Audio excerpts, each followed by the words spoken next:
দোতলা নয়, 3 তলা কাঠের তৈরি বাড়ি, বয়স 100 বছরেরও বেশি, তবুও এখনও শক্তপোক্ত ও অটুট। সময়ের দীর্ঘ পথ পেরিয়েও কাঠে ঘুণ ধরেনি, অক্ষত রয়েছে দৃষ্টিনন্দন কারুকাজ।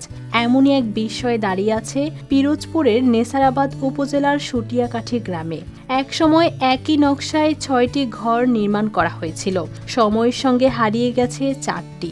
এখন ইতিহাসের সাক্ষী হয়ে টিকে আছে মাত্র 2টি।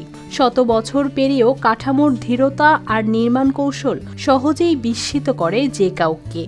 ব্রিটিশ আমলের কাঠ দিয়ে বানানো। কালার এক্সপার্ট ডার্ক স্যাপ এবং মাইল্ড অন হ্যান্ডস টেকনোলজি সমৃদ্ধ অরিক্স অ্যাডভান্স ডিটারজেন্ট পাউডার আপনার লন্ড্রি এক্সপার্ট।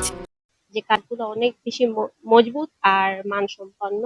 আর এই কাঠটা মূলত ভারতের আসাম থেকে আনা হয়েছে, এনে বিভিন্ন নকশা করে সেটা সৌন্দর্য বাড়িয়ে দিয়েছে। পরিবারের কয়েকজন সদস্য ভারতের আসাম সহ বিভিন্ন এলাকায় শাল ও সেগুন কাঠের ব্যবসা করতেন। তাদেরই একজন আতাহার উদ্দিন আহমেদ সেখানে দেখা নকশা অনুসরণ করে প্রথম এই 3 তলা বাড়িটি নির্মাণ করেন।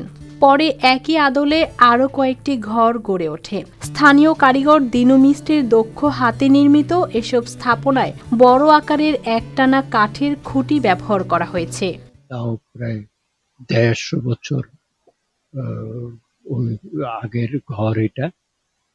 এবং এই ঘরটা তৈরি করতে যে কাঠগুলা লাগছে সেগুলো সব আমার বাবা আসাম থেকে শাল, সেগুন, লোহা এই কাঠগুলা এনে উনি করছেন। স্থাপনাগুলোর নকশাও ছিল সময়ের চেয়ে অনেক এগিয়ে। মাটি থেকে বেশ উঁচুতে নির্মাণ করায় ঝড় বন্যাপ্রবণ এলাকাতেও বড় ধরনের ক্ষতির মুখে পড়েনি।